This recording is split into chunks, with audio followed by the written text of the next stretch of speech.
Hey guys, जय हिंद। एक बार फिर से आप सभी का स्वागत है आपकी अपनी फैमिली 24/7 सी जोन में। तो यहाँ पे आपके लिए लीगल अवेयरनेस आप कह लीजिए या पॉलिटी कह लीजिए या सिविक्स कह लीजिए, सभी चीज़ें एक ही तरीके की होती हैं, एक ही तरीके के क्वेश्चंस बनते हैं। तो अगर आपके एंट्रेंस एग्जाम में यहाँ पे जीएस जैसा सब्जेक्ट भी है या जीके भी मेंशन्ड है, जनरल अवेयरनेस, जनरल नॉलेज में भी भाई आपके यहाँ से क्वेश्चंस बनते हैं। तो क्लास को स्टार्ट करने से पहले मैं आपसे बोलूँगा कि कुछ आपके स्कोरिंग सब्जेक्ट्स हैं, जैसे कि reasoning, mental aptitude, commercial maths, ठीक है, न्यूमेरिकल एप्टीट्यूड या फिर क्वांटिटेटिव एप्टीट्यूड आप बोल सकते हो।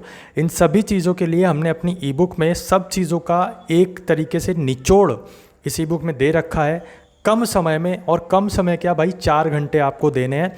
2-2 घंटे की मास्टर वीडियोज़ हैं जिसमें आपको हर वो पैटर्न हमने समझाया है और क्वेश्चंस दिए हैं आपको, अच्छे से आप वो प्रैक्टिस कर सकते हो।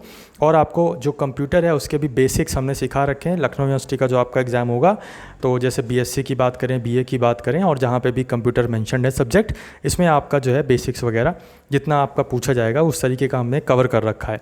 और बाकी यूट्यूब पर भी क्लासेस हैं, तो आप ई बुक पर जब आप पैटर्न सीख जाओगे तो फिर उसके बाद यूट्यूब की क्लासेस करिए, वहाँ से हमारी जो आपकी प्लेलिस्ट है हमारी, उसमें से आपको प्रैक्टिस करने के लिए और मिल जाएगा, तो आपका दिमाग और खुल जाएगा। ये ई बुक में आपको क्या है, निचोड़ दिया हुआ है, तो भाई हर एक पैटर्न इसमें कवर अप कर रखा है जो कि आपके एंट्रेंस पर्पज से इंपॉर्टेंट है। डिस्क्रिप्शन बॉक्स में लिंक दे रखा है, देर मत करिए भाई, अब बहुत कम दिन बचे हुए हैं और इन दिनों में आपको पूरी जान लगा देनी है और कोशिश करना है कि हर वो सब्जेक्ट आप पकड़ो जो यहाँ पे अदर स्टूडेंट छोड़ रहा है, ठीक है। तो हल्के में नहीं लेना है और किसी को टफ भी नहीं मानना है, ठीक है। इम्पॉसिबल में आई एम पॉसिबल छुपा है, ये बात याद रखिएगा। डिस्क्रिप्शन बॉक्स में लिंक है, आप लेना चाहें, इंटरेस्टेड हैं तो आप ले सकते हैं। यहाँ पे coming to the class, question number 1 आपकी स्क्रीन पर है। आईसीजे, ठीक है, इंटरनेशनल कोर्ट ऑफ जस्टिस के हेडक्वार्टर की बात करें, कहाँ पर है? ऑप्शंस आपकी स्क्रीन पर कुछ इस तरीके से हैं और यहाँ पे मैं आपको 5 सेकंड दूंगा और उसके बाद आंसर बताऊंगा। मैच करिएगा कि आपका कौन सा आंसर सही हो रहा है। अगर गलत भी होता है तो भी भाई डीमोटिवेट नहीं होना है, अपने आप को मोटिवेटेड रखना है। आप यहाँ पे सीखने आए हो तो सीखो, यहाँ पे गलती कर लो लेकिन एंट्रेंस एग्जाम में अपनी गलती मत करना, और वो तब होगा जब आप अच्छे से पढ़ोगे और प्रैक्टिस करोगे। बहरहाल क्वेश्चन नंबर 1 का आंसर देखें तो द हैग नीदरलैंड में आपका आईसीजे का, इंटरनेशनल कोर्ट ऑफ जस्टिस का हेडक्वार्टर है। नेक्स्ट क्वेश्चन आईसीजे से ही रिलेटेड है कि भैया नंबर ऑफ जजेस in international court of justice, कितने जजेस होते हैं इंटरनेशनल कोर्ट ऑफ जस्टिस में? ऑप्शंस आपकी स्क्रीन पर हैं और यहाँ पे सही ऑप्शन की बात करें अगर हम, तो आपका होने वाला है ऑप्शन नंबर डी, 15 यहाँ पे आपका करेक्ट आंसर बनेगा। नेक्स्ट क्वेश्चन पे चलते हैं। 69th अमेंडमेंट जो है वो आपका किस स्टेट से रिलेटेड है? तो दिल्ली से, पुडुचेरी से, उत्तराखंड से या फिर सभी से? 69th अमेंडमेंट, ठीक है, तो करेक्ट आंसर यहाँ पे आपका बनेगा दिल्ली से ये रिलेटेड है। आगे बढ़ते हैं। 74th अमेंडमेंट आपका किससे रिलेटेड है? पंचायती राज, म्यूनिसिपैलिटी, बोथ या फिर नन? 74th की बात कर रहा है, याद रखिएगा। म्यूनिसिपैलिटी अर्बन लोकल बॉडीज़ से रिलेटेड है, और जहां हम पंचायती राज की बात करें तो 73rd अमेंडमेंट से रिलेटेड है। 1992 इनका जो ईयर है वो याद रखिएगा। इसमें से हम आपको 4 यहाँ पे 3 ऑप्शंस दे रखे हैं। किस अमेंडमेंट को हम यहाँ पे मिनी कॉन्स्टिट्यूशन ऑफ इंडिया बोलते हैं? मतलब एक ऐसा अमेंडमेंट हुआ था जिसमें ज़्यादा से ज़्यादा चीज़ें कॉन्स्टिट्यूशन में जोड़ी गई थी, याद रखिएगा। 42nd अमेंडमेंट ऑप्शन ए आपका करेक्ट आंसर होने वाला है। ईयर पूछा जाए तो 1976 याद रखिएगा। 44th हो जाएगा अगर तो 1978 होगा, ठीक है। जो मैं एक्स्ट्रा चीज़ें बताता हूँ उसको भी आप ध्यान से सुना करिए और दिमाग में रखने की कोशिश किया करिए जितना आप रिवाइज़ करोगे। इसीलिए जितना रिवाइज़ करोगे, चीज़ों को पढ़ोगे ना, जितना सुनोगे ना, और देख के आप देखते भी हो और सुनते भी हो, तब वो चीज़ें आपके दिमाग में ज़्यादा बैठती हैं रेदर देन कि आप कॉपी में नोट कर लो। नहीं पढ़ पाओगे, ठीक है, नहीं पढ़ पाओगे, और कम टाइम में तो बिल्कुल नहीं पढ़ पाओगे, एक ही चीज़ में फंसे रहोगे। यहाँ पे आप देखते भी हो, सुनते भी हो, तो आपको क्वेश्चन जो है वो दिमाग में बैठने के चांसेस ज़्यादा रहते हैं। जितना रिवीजन करोगे, जितनी बार देखोगे भाई, उतना ज़्यादा आपके लिए अच्छा रहेगा, कन्फ्यूजन नहीं होगा। हमारे पास कितनी रिट्स दी हुई हैं इंडियन कॉन्स्टिट्यूशन में? तो 5 तरीके के रिट्स हैं, आपको पाँचों के नाम याद होने चाहिए, ठीक है। यहाँ पे नेक्स्ट हम बात करें, एक रिट है मैंडेमस, और मैंडेमस का मतलब क्या होता है? इंडियन कॉन्स्टिट्यूशन में हमारे आर्टिकल 32 में बोला गया है कॉन्स्टिट्यूशनल रेमेडीज़ और कॉन्स्टिट्यूशनल रेमेडीज़ में 5 तरीके की रिट्स हमारी दी गई हैं। एक जिसमें से रिट है मैंडेमस। मैंडेमस का मतलब क्या होता है? इसका मतलब होता है वी कमांड। ठीक है, वी कमांड मतलब वो कमांड कर देगा कि आपको ये काम करना है तो करना है। एक और रिट है क्यो वारंटो। इसका मतलब क्या होता है? क्या persons legal right to live, या फिर persons legal right to hold an office, या persons legal right to form a relationship, या फिर persons legal right to adopt any religion. तो यहाँ पे क्यो वारंटो का मतलब होता है ये किस चीज़ से रिलेटेड है कि पर्सन्स की लीगल राइट देखता है वो कि किस ऑफिस को उसने होल्ड कर रखा है। सपोज आप यहाँ पे पैसे देकर कुछ दे देकर आप हो जाते हो कहीं पे किसी पोस्ट पे ज्वाइन कर लेते हो, और वहाँ पे फिर आपकी क्या होगी? इन्वेस्टिगेशन होगा वहाँ पे। ठीक है, कि भाई इस पर्सन ने ज्वाइन किया है, क्या सबूत है, कौन सा एग्ज़ाम क्वालिफाई किया, कितने रैंक आए, कहाँ पर इंटरव्यू हुआ, क्या स्कोर था, ठीक है, कहाँ पर इन्होंने पेपर दिया, एडमिट कार्ड क्या था, वेरिफिकेशन हुआ, कैसे हुआ, कहाँ हुआ, सब कुछ वो इन्वेस्टिगेशन का आपका है। क्यो वारंटो आपका रिलेटेड है persons legal right to hold an office, याद रखिएगा। नेक्स्ट क्वेश्चन पे चलते हैं। और भाई ध्यान रखिए, अगर आप लोग लाइक करना भूल रहे हो तो लाइक कर दीजिए अगर आपको लगता है कि हम डिज़र्व करते हैं तो। अगर नहीं लगता तो आप, कोई ज़ोर ज़बरदस्ती नहीं है मेरी, ठीक है, लेकिन भाई लगता है, अगर आपको डिवोशन हमारा दिख रहा है, डेडिकेशन दिख रहा है आपके एंट्रेंस एग्ज़ाम के लिए, हम आपको हर वो सब्जेक्ट पढ़ाने की कोशिश कर रहे हैं, हर वो टॉपिक पढ़ाने की कोशिश कर रहे हैं, हर वो क्वेश्चन आपके सामने रखने की कोशिश कर रहे हैं कि जब आप एंट्रेंस एग्ज़ाम में बैठो तो आपको ये ना लगे कि ये एंट्रेंस एग्ज़ाम में कौन सा क्वेश्चन आ गया है। सारे के सारे क्वेश्चंस कोशिश कर रहे हैं कि भाई रूबरू रहें आपसे, ठीक है। तो यहाँ पे number of ways to acquire citizenship in India. देखो भाई, आप लोग तो सिटीजन्स हो ही इंडिया के, राइट, लेकिन अगर कोई बाहरी आता है, सपोज़ फॉरेन का है या किसी और कंट्री का है, और वो इंडिया में रहना चाहता है, इंडिया की सिटीजनशिप चाहता है, तो ऐसे कितने तरीके हैं कि वो इंडिया की सिटीजनशिप ले सकता है? तो भाई 5 ऐसे तरीके हैं। कौन कौन से? बाय बर्थ आप इंडियन ही हो, बाय डिसेंट आपके पुरखे जो हैं वो इंडियंस हैं, रजिस्ट्रेशन के थ्रू कि आप पिछले 12 साल इंडिया में रह रहे हो, पिछले 13 साल से इंडिया में रह रहे हो, नेचुरलाइजेशन भी उसी तरीके का प्रोसेस है कि आप 12 साल से या 13 साल से रह रहे हो, जिसमें से 1 साल आप भले ही बाहर गए हो, है ना। वीज़ा वगैरह का कॉन्सेप्ट होता है, कभी डिटेल में इस पर बात करेंगे सिटीजनशिप पे कि किन किन तरीके से यहाँ पे हम एक्वायर कर सकते हैं सिटीजनशिप। और यहाँ पे लास्ट वाला है bye incorporation of territory. Suppose कोई ऐसी टेरिटरी है जहाँ पर जो इंडिया है वो उसको अपने आप में जोड़ लेती है, किसी पर्टिकुलर टेरिटरी को अपने आप में जोड़ लेती है, तो उस टेरिटरी में जितने भी लोग हैं उनको भी जो है वो इंडिया के सिटीजनशिप मिल जाती है, ठीक है। जब इंडिया एक्वायर करती है किसी पर्टिकुलर बाउंड्री को, उस बाउंड्री में जो रह रहे लोग होते हैं वो भी इंडिया के सिटीजनशिप के हकदार हो जाते हैं। तो ऐसे 5 तरीके हैं जिनसे हम सिटीजनशिप ले सकते हैं। नेक्स्ट क्वेश्चन भी आपका सिटीजनशिप से ही रिलेटेड है। इसमें पूछा जा रहा है कि भाई सिटीजनशिप एक्ट कब आया, आखिर आया तो कब आया? 4 ऑप्शंस आपके सामने, 1978, 1956, 1955 या फिर 1987। तो इसका अगर हम करेक्ट आंसर देखें भाई, वैसे तो 1955 है, बट यहाँ पे इसमें मेरे को डाउट हो रहा है ना। तो आप लोग जो है कमेंट बॉक्स में कमेंट करके इसको श्योरिटी मेरे को ज़रूर देना कि citizenship act in 1955 correct option है, करेक्ट आंसर है या नहीं है, ठीक है। देख ज़रूर लेना, इसमें डाउट लग रहा है मेरे को, कोई बात नहीं, आगे देखते हैं और फिर अभी आपको चीज़ें और भी बता देंगे कि वो सही था क्वेश्चन या नहीं सही था। यहाँ पे हम देखते हैं नंबर ऑफ़ जजेस इन सुप्रीम कोर्ट। सुप्रीम कोर्ट की बात करें तो कितने नंबर ऑफ़ जजेस होते हैं? देखिए भाई, याद रखिएगा, टोटल नंबर ऑफ़ जजेस यहाँ पे कितने होते हैं। अभी प्रेजेंट की बात करें तो 33 + 1 का कॉन्सेप्ट है। 33 आपके जजेस हैं और एक आपका कौन है? CJI, chief justice of India. तो टोटल इन टोटल कितने हैं? 34। अगर बोलेगा क्वेश्चन में एक्सक्लूडिंग CJI तो भाई 33 ऑप्शन हो जाएगा। याद रखिएगा मैंने क्या बोला, थोड़ा सा पीछे करके फिर से सुन लीजिएगा, एग्जामिनर आपसे खेल सकता है, ठीक है, ऐसे ही खेला जाता है, खेला, ठीक है। तो प्रेजेंट कैग ऑफ इंडिया की बात करें, present controller and auditor general of India की बात करें, कौन है? GC मुर्मू, गिरीश चंद्र मुर्मू जी यहाँ पे कैग हैं इंडिया के। 48th CJI ऑफ इंडिया कौन है? ठीक है। हाल फिलहाल से अभी जो है हाल फिलहाल में जो बदलने वाले हैं CJI ऑफ इंडिया, तो वो जब बदल जाएंगे तब हम उनका नाम याद रखेंगे। लेकिन अभी तक बात करें तो भैया 48th CJI अगर पूछेगा आपसे तो बोबड़े जी आपको याद रखना है, ठीक है। बोबड़े 48th, ये नंबर भी याद रखिएगा। हु अपॉइंट्स जजेस इन हाई कोर्ट, हाई कोर्ट में जो जजेस अपॉइंट किए जाते हैं, कौन अपॉइंट करता है, तो वो करते हैं हमारे प्रेसिडेंट, ठीक है।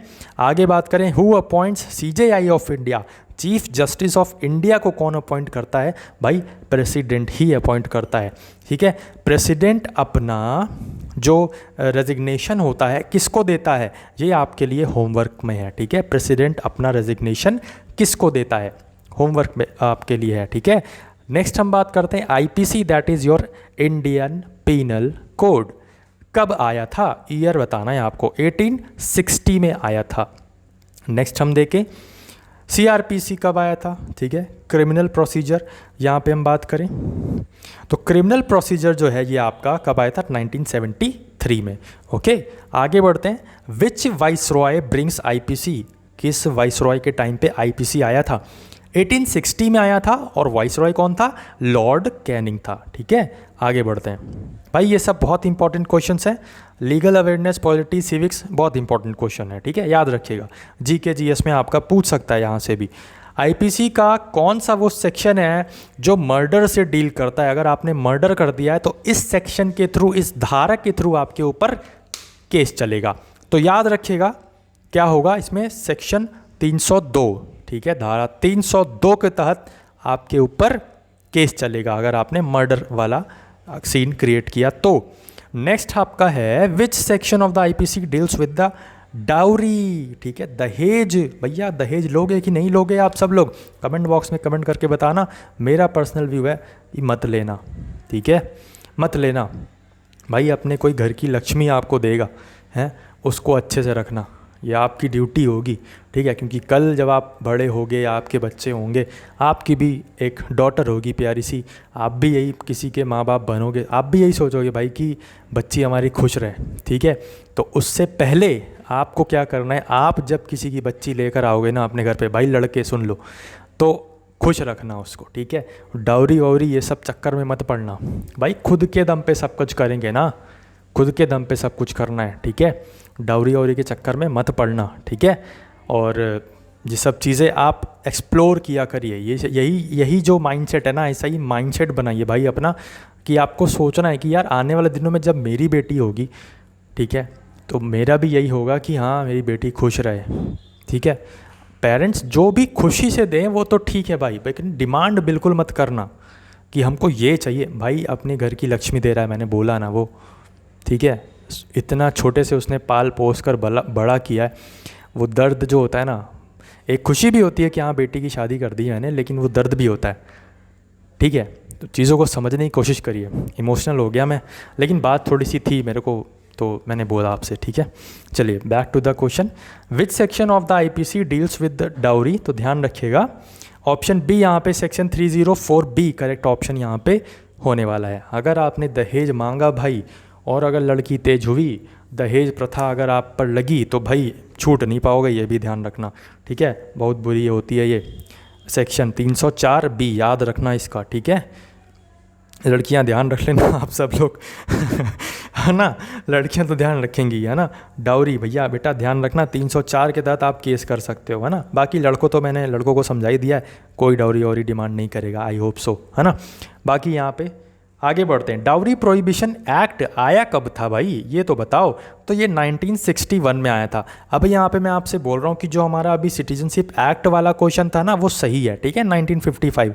मेरे को 61 में थोड़ा सा कन्फ्यूजन था, तो 1961 में तो डाउरी प्रोहिबिशन एक्ट आया था, ठीक है। फर्स्ट CJI ऑफ इंडिया की बात करें, मतलब फर्स्ट CJI की बात करें कौन था, तो भाई बर्न्स पीकॉक, इनका नाम याद रखना है, फर्स्ट CJI है ये, ठीक है, बर्न्स पीकॉक।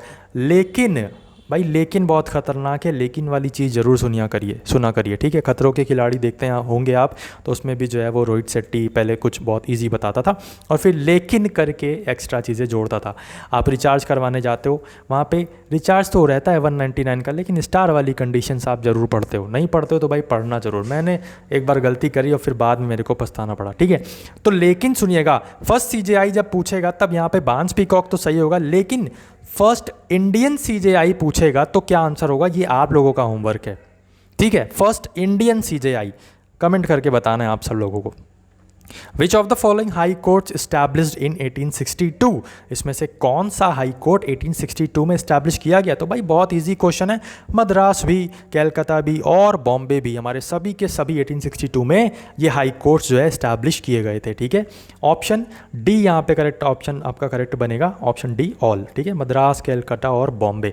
नेक्स्ट यहाँ पे चलते हैं, फर्स्ट फीमेल जज of high court of India. अब देखो भाई, ये इसमें ना बहुत ज़्यादा कन्फ्यूजन होता है, तो मैंने दो तरीके के क्वेश्चन इसमें रख रखे हैं। आगे फर्स्ट फीमेल से जो क्वेश्चन बनता है वो मैं आपको आगे भी कराऊंगा, लेकिन यहाँ पे फर्स्ट फीमेल जज of high court of India, जो वर्डिंग्स लिखी हैं वर्डिंग्स को छाप लेना है, तभी आंसर बनेगा अन्ना चैंडी, ठीक है, अन्ना चैंडी, ठीक है। अब यहाँ पे देखो दूसरा question, first women chief justice of high court of India, ठीक है, तब यहाँ पे आपका आंसर क्या बनेगा, लीला सेठ, ठीक है। तो आई होप सो आपको सेशन पसंद आया होगा। जो चीज़ें बताई भाई ध्यान रखिएगा, क्वेश्चंस भी ध्यान रखिएगा और एक्स्ट्रा चीज़ें डाउरी वाली भी चीज़ें ध्यान रखिएगा, सब कुछ ध्यान रखिएगा। और बता दूं आपसे कि पॉलिटी की प्लेलिस्ट अलग बनी हुई है, वो भी आप चेकआउट करिए, सारी की सारी क्लास करिए। ये मत सोचिए कि लास्ट ईयर की है या पिछले ईयर की, भाई GS बहुत वास्ट होता है, अगर आपने उसको हल्के में लिया तो आप हल्के हो जाओगे, लेकिन तब भी भाई आपका जो है ये एंट्रेंस एग्ज़ाम अच्छा नहीं होगा, इसलिए हल्के में मत लेना कोई भी सब्जेक्ट, प्रैक्टिस बरकरार रखना, यही बोलता हूँ भाई। और रिवीजन करते रहना हर एक सब्जेक्ट का, और हर एक सब्जेक्ट पर अपनी कमांड बनाने की कोशिश करना, कुछ भी टफ नहीं है। किसी को भी कुछ भी टफ लगता है भाई, मैसेज मी व्हाट्सएप कर देना मेरे को कि सर ये सब्जेक्ट मेरे को समझ में नहीं आता, मैं उस पर डिटेल्ड वीडियो बना दूंगा, डिटेल्ड क्लास बना दूंगा। लेकिन एंट्रेंस एग्ज़ाम आपको निकालना है, टॉपर यहीं से निकलना चाहिए, और ये ठान लेना है अपने आप को, अपने दिमाग में, टॉपर यहीं से निकलना चाहिए। आप में से ही वो हो जो मेरे को मैसेज करे, सर मैंने टॉप किया, नंबर 1 रैंक आई है, मैं ये चाहता हूँ भाई, और इसीलिए सब कुछ पढ़ा रहा हूँ अपना, ठीक है। जो लोग पेड में देते हैं वो मैं आपको फ्री में दे रहा हूँ, फ्री में, ठीक है। बस ई बुक में है क्योंकि भाई इसमें थोड़ा सा हमने मेहनत एक्स्ट्रा की है, तो ये reasoning, current affairs, mental aptitude, और जो मतलब इसमें फिक्स पैटर्न है यार, ठीक है। आपने अगर एक बार पैटर्न समझ लिए ना सारे के सारे, तो भाई आपका कल्याण हो जाएगा। रीजनिंग में बस आपको वहाँ से क्या बेसिक्स हैं, क्या पैटर्न है, किस किस तरह के क्वेश्चंस बनते हैं, सब कुछ हमने ई बुक में पूरा निचोड़ दे रखा है, ठीक है। और बाकी तो सब कुछ भाई आपका YouTube पर भी अवेलेबल है, लेकिन कम समय में अगर आपको चाहिए तो आप इस ई बुक के साथ जा सकते हो, सब कुछ ऑप्शन अवेलेबल है। कोई ये नहीं कह सकता कि सिर्फ पेड, कोई ये नहीं कह सकता कि सिर्फ और सिर्फ हम यहाँ पे आपको पेड चीज़ें दे रहे हैं, ठीक है। YouTube पर भी भाई ऐसा ऐसा कंटेंट दे रखा है ना कि आपका सिलेक्शन होगा, बिलीव करो। लेकिन भाई ये ध्यान रखना, GS में कभी भी ये मत सोचना कि भाई 100 के 100 करके आओगे, सबसे बड़ी गलत फहमी होगी। मैंने डाला भी था टेलीग्राम पर पोस्ट, ठीक है। तो GS में कभी ये मत सोचना कि 100 में से 100 लेकर आओगे, बस ये सोचना है कि आपको अपना बेस्ट देना है, दैट्स इट, अपना बेस्ट देना है। तो तैयारी करो अभी अच्छे से, प्रिपरेशन करो, बढ़िया जाएगा पेपर जैसा भी आएगा। आपको अपनी पूरी दिमाग लगा के जितना आपने पढ़ा है उस पर कॉन्फिडेंस होकर पेपर देना है। पेपर टफ आएगा तो सभी के लिए आएगा, इजी आएगा तो सभी के लिए आएगा, लेकिन जो और ज़्यादा मेहनत करेगा तो भाई उसके लिए कुछ भी टफ नहीं बनेगा, ये बात ध्यान रखिएगा। आपको लगता है बस कि हम बहुत ज़्यादा मेहनत कर रहे हैं, लेकिन आपको ये नहीं पता कि अगला बच्चा जो है कितनी ज़्यादा मेहनत कर रहा है। तो कभी भी ये मत सोचेगा कि आप बहुत मेहनत कर रहे हो, आप दिमाग को अपने बेवकूफ़ बनाओ, जितना भी पढ़ लो ना बस उसे ये बोलो कि भाई कुछ भी नहीं पढ़ा मैंने, मेरे को और पढ़ना है। बट एक्चुअली में होता कुछ और है। एक्चुअली में आपको दिमाग बेवकूफ़ बनाता है कि भाई बहुत पढ़ लिया, 10 क्वेश्चंस पढ़ लिए भाई, ये वीडियो देख लिया बस, अब नहीं हो पाएगा, अब रेस्ट कर। आप दिमाग को बेवकूफ़ बनाओ, भाई रेस्ट कैसे करूं, 10 ही तो क्वेश्चंस पढ़े हैं, एक ही तो वीडियो देखी है, अभी पूरी प्लेलिस्ट बची है, कैसे कवर होगा। चल अभी 2 वीडियोस और देख लेता हूँ, फिर थोड़ा रेस्ट करूँगा। 2 वीडियोस देख लीजिए, रेस्ट ना करिए उसके बाद भी, लेकिन उल्लू बनाइए अपने दिमाग को, देखिए फिर कैसे आपका सब कुछ कवर हो जाता है कम टाइम में। ठीक है, आई थिंक मैंने बहुत ज़्यादा बोल दिया है एंड में, बट कुछ काम की चीज़ें ही बताई हैं आपको। अच्छी लगी हो तो भाई थोड़ा सा कमेंट कर देना, बता देना हमको भी कि आपको जो हम बताते हैं वो कैसा लगता है, और करेक्ट बात बताते हैं कि नहीं बताते हैं, सही बात बताते हैं कि नहीं बताते हैं, आप लोग रियल लाइफ में उसे इम्प्लीमेंट कर सकते हो कि नहीं कर सकते हो, कमेंट बॉक्स में कमेंट करके ज़रूर बताना। बाकी रिवीजन करते रहिए, ऊपर वाला आप सभी का एडमिशन अच्छी जगह कराएगा। जय हिंद, जय भारत।